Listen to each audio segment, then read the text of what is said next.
साथियों नमस्कार।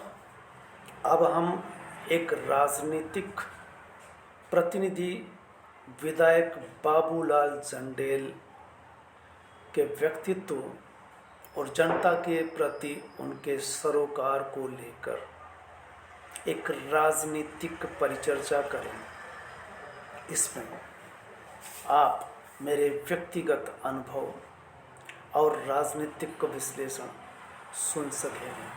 विधायक बाबूलाल जंडेल 2 बार विधायक और तीसरी बार विधायक होने की पुरजोर से दावेदारी की जा रही है। विधायक बाबूलाल जंडेल को आप यहाँ जनता के बीच में अपनी कुटिया के सामने कुटिया में बैठ कर के जनता के दुख दर्द सुनते हैं और समस्याओं का समाधान करने का प्रयास करते हैं। बाबूलाल जंडेल किसी परिचय के मोहताज नहीं हैं। ये लगभग मेरे हम उम्र रहे हैं। कभी बचपन में इनसे खेलते कूदते मुलाकात हुई थी। आज हम बहुत दूरी तय कर चुके हैं। ये राजनीति में दूसरी बार विधायकी और मैं प्रोफेसर से सेवानिवृत्त। जब इनके बारे में सुना तो मुझे लगा कि 800 वीडियो जारी हो चुके।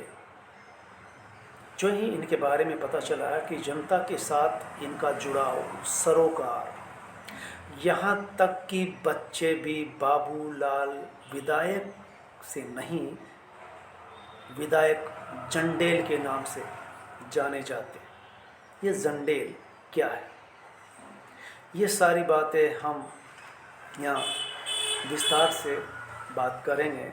इससे पहले जनप्रतिनिधि कैसा हो, तो जवाब में मिलता है बाबूलाल जंडेल जैसा हो।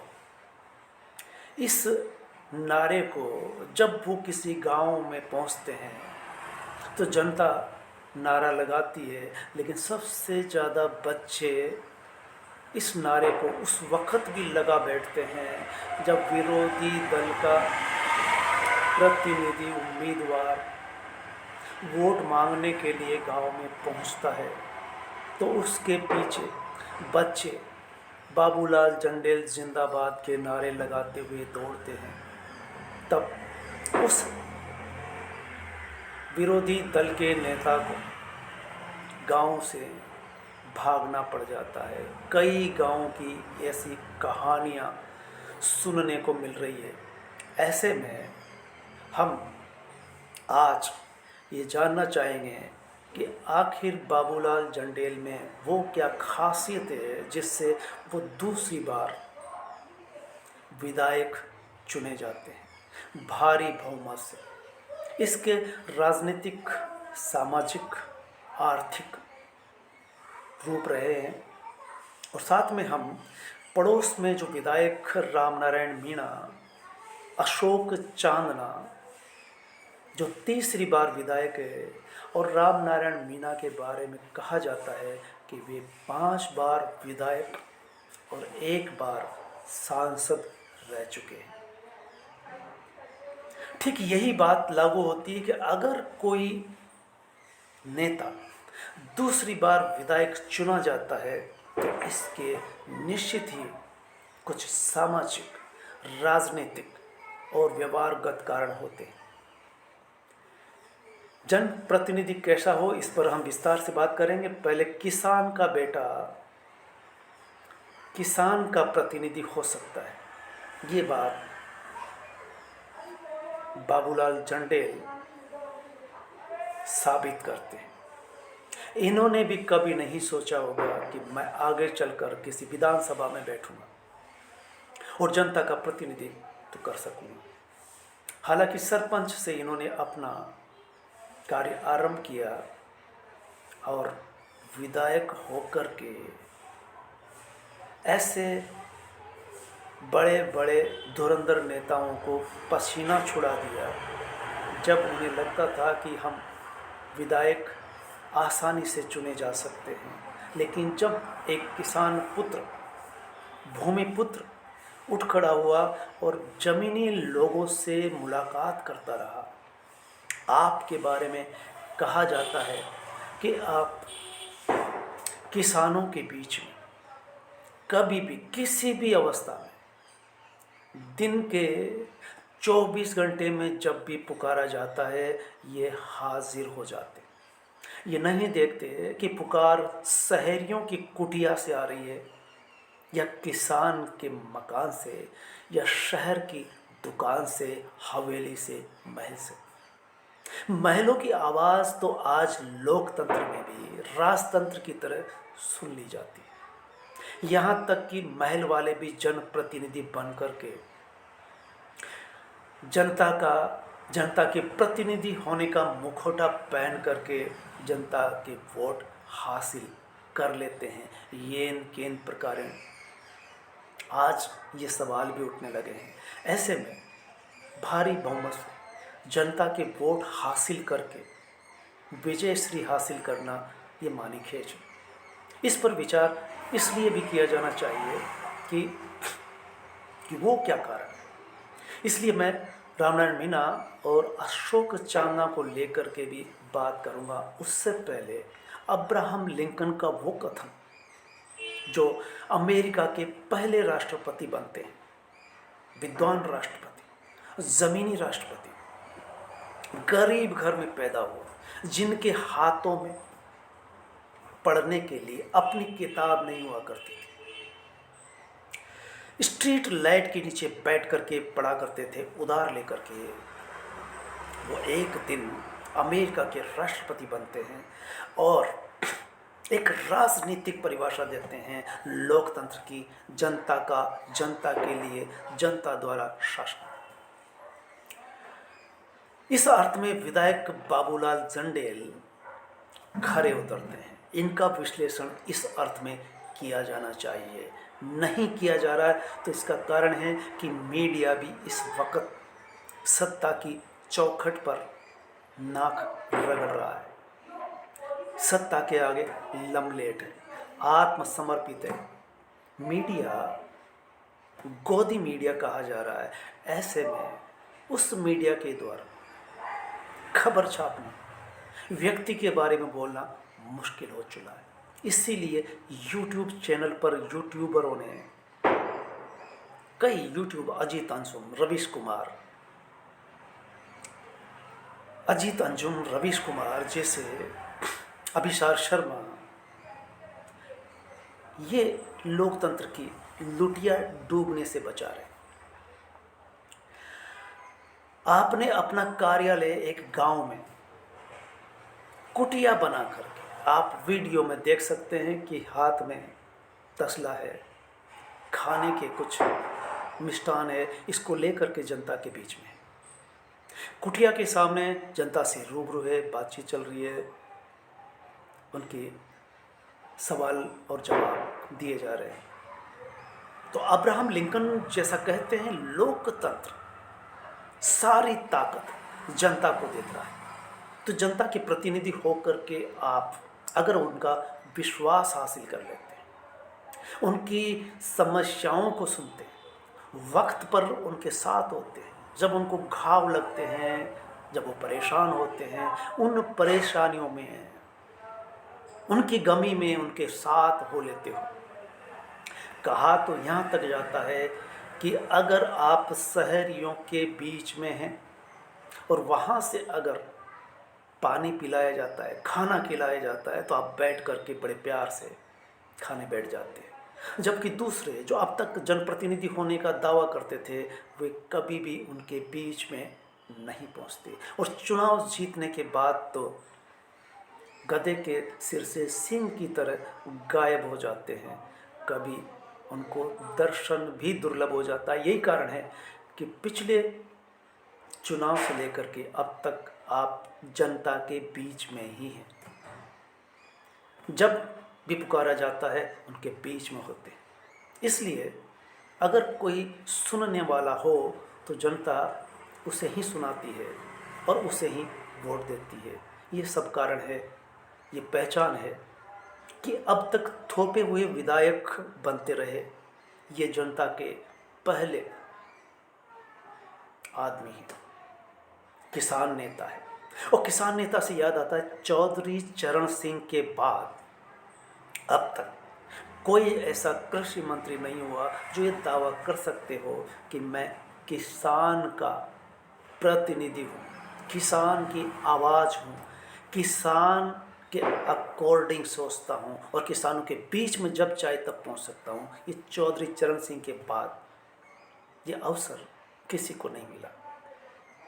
बाबूलाल चंडेल किसानों के बीच में ही रहते हैं, किसान घर में ही पैदा हुए। ऐसे में यही कारण है कि इनको जनता का, किसानों का, गरीब गुरबों का, दलित आदिवासियों का प्यार मिल रहा है। श्योपुर के आसपास विधायक अगर देखें तो पड़ोस में रामनारायण मीणा याद आते हैं, जो 5 बार विधायक बन जाते हैं। और यही कारण है कि जब भी कांग्रेस पार्टी उनको खोजती है सांसद के रूप में और कोई प्रतिनिधि नहीं मिलता है तो रामनारायण मीणा को टिकट बिना मांगे मिल जाया करता है। ये छवि इस कारण से है कि किसान घर में और किसान बेल्ट कहलाती है। बाबूलाल चंडेल जिस क्षेत्र का प्रतिनिधित्व करते हैं वो भी किसान क्षेत्र है। भारी संख्या में आसपास किसान है, मजदूर है, दलित है, आदिवासी है। यही कारण है कि वो शहर के भी, गांव के भी, झोंपड़ियों के भी प्यार पाने में सफल रहे। जनता यूं ही दूसरी तीसरी बार नहीं चुना करती, कुछ तो है। इसी सप्ताह संयोग से बाबूलाल चंडेल के क्षेत्र से कमलेश और रामराज और हंसराज से मुलाकात होती है। हंसराज आपके छोटे भाई है, न केवल छोटे भाई है बल्कि आपके विधायक की सारी व्यवस्था, चुनाव का जोड़ गुणा भाग और प्रबंधन करने में माहिर।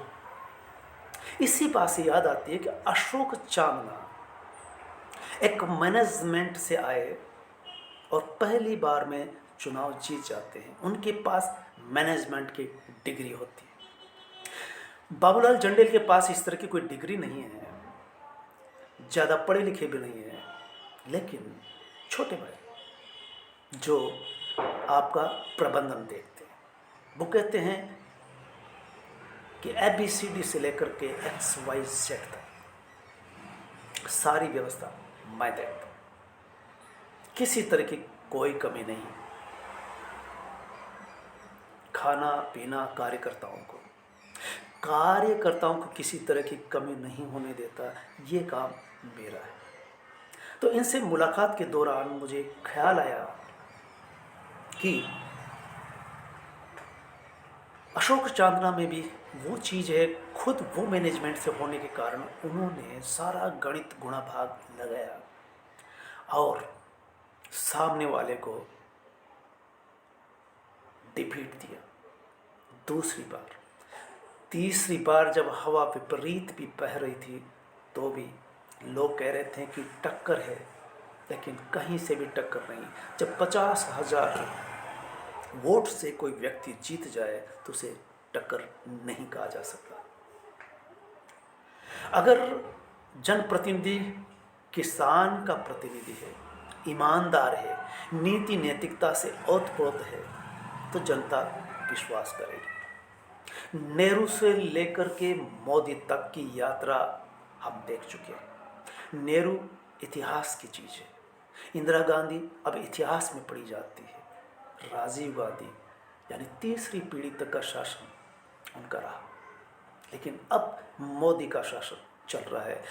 यूँ कह सकते हैं कि वो दावा करते हैं कि वो ज़मीनी नेता है, जनता के नेता है, गरीब घर में पैदा हुए, लेकिन एक तमगा भी उनके साथ जुड़ा हुआ है कि वो लाखों का सूट पहनते हैं, महाकुंभ में डुबकी भी लगाते हैं तो कपड़े नहीं उतारते। स्विमिंग पूल में अगर उतरता है कोई तैराक तो सिर्फ अंडरवियर होता है, न कि रेन कोट पहन करके। रेन कोट पहन करके डुबकी लगाने वाले गरीब घर से होने का दावा कर सकते हैं, चाय बेचने का दावा कर सकते हैं, लेकिन न जाने क्या क्या बेच रहे हैं। इस तरह से वो मुद्दे की बात को नहीं आने देते। इसलिए जनता के बीच में आना एक अलग बात है, जनता के बीच से आकर के जनता के बीच में बने रहना एक दूसरी बात है। ये मुश्किल सवाल है। जमीन से उठ कर के आसमान में उड़ान भरते रहने वाले को जमीन खड़े होने के लिए नहीं मिलती। इसलिए लोकतंत्र है। अब्राहम लिंकन ने जो कहा था, जनता का जनता के लिए, जनता द्वारा शासन। आप जनता से उठे हो लेकिन जनता के बीच में रहो। चौधरी चरण सिंह इसलिए याद आते हैं। इस समय मुद्दा विहीन राजनीति से गुजर रहा है देश। युवा शायद यूट्यूब चैनल नहीं सुनते, अखबार नहीं पढ़ते, टीवी पर चलने वाली न्यूज़ गोदी मीडिया की कवरेज करती है, सत्ता की कवरेज करती है। उससे ये अपेक्षा नहीं की जा सकती है कि जो जनता के साथ है उसके साथ खड़ा होना चाहिए, मीडिया उसे कहते हैं। तो यूट्यूब चैनल मजबूरन मजबूरी में वो काम कर रहे हैं बिना संसाधन के, जो जनता की आवाज़ बने हुए। पत्रकार का धर्म और कर्तव्य होता है कि वो सत्ता से सवाल कराएगा, मुद्दे की राजनीति करेगा, जनता का प्रतिनिधि बनेगा। इसलिए मीडिया को लोकतंत्र का चौथा स्तंभ कहते हैं।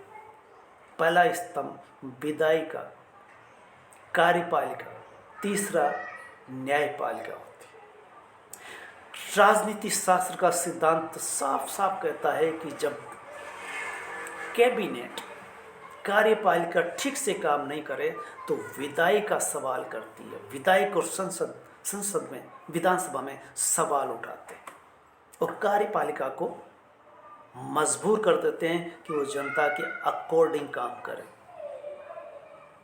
और अगर ये सब न करे, ये पार्टी से बंधे रहे, तो न्यायपालिका सवाल उठाती है। CJI चंद्रचूड़ अभी हाल ही में रिटायर हुए, लेकिन उन्होंने कई फैसले ऐसे दिए जिससे लगता है कि तीनों स्तंभ का गठबंधन हो गया। तब याद आता है मीडिया चौथा स्तंभ का काम करता है, लेकिन चौथा स्तंभ गोदी मीडिया में तब्दील हो गया। तब शुक्र मनाओ कि ये इंटरनेट, ऑनलाइन का ज़माना है। यहाँ मीडिया यूट्यूब के माध्यम से फिर जनता की आवाज़ बन रहा है। रवीश कुमार, अजीत अंजुम, अभिसार शर्मा आदि ऐसे यूट्यूब चैनल पर गोदी मीडिया को आईना दिखाते रहते हैं और सत्ता से सीधा सवाल करते हैं। ध्रुव राठी युवा जो जर्मनी में रहते हैं, उन्होंने कई वीडियो जब भारत में चुनाव हो रहे थे बनाए और करोड़ों लोग उनको सुन सके। उससे ये पता चला कि जनता का जनता के लिए शासन होता है। जनप्रतिनिधि जनता का प्रतिनिधि होना चाहिए। आज सत्ता शिक्षा को अंतिम पायदान पर रखती है। कारण क्या है?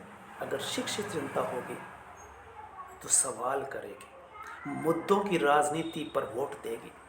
इसलिए शिक्षा को कमजोर से कमजोर करने के सारे उपक्रम किए जा रहे हैं।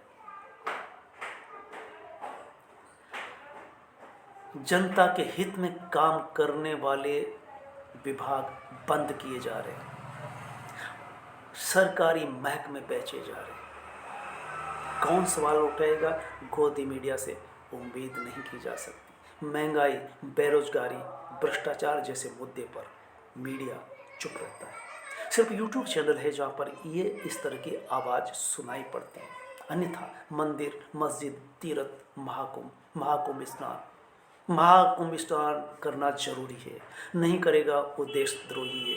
कभी भी कुछ भी कह दिया जाता है उनसे जो कभी स्कूल कॉलेज का मुंह नहीं देखा। वो देशभक्ति, राष्ट्रभक्ति, राष्ट्रीयता की परिभाषा देने लगे। तो ऐसे में मुद्दों की राजनीति नहीं हो पा रही है। ऐसे में उम्मीदवार का साफ सुथरा होना बेहद लाजमी है। और बाबूलाल चंडेल जो ज़मीन से जुड़े हुए हैं, ज़मीन से जुड़े रहने के लिए जनता के बीच में गांव कार्यालय कुटिया बना करके, ताकि जनता को यह एहसास हो कि वो विधायक से मिल रहे हैं और अपने जैसा है, ज़मीन पर चलता है, अपने जैसे कपड़े पहनता है, चप्पलें पहनता है, मोबाइल कीपैड का रखता है, सिर पर साफी बांधता है, कहीं से भी नहीं लगता कि ये सूट बूटेड लाखों के सूट पहनने वाला है। इस तरह से कुटिया का विधायक, जनता का विधायक, किसान नेता बाबूलाल चंडेल के बारे में ये हमारा पहला विचार था। धन्यवाद।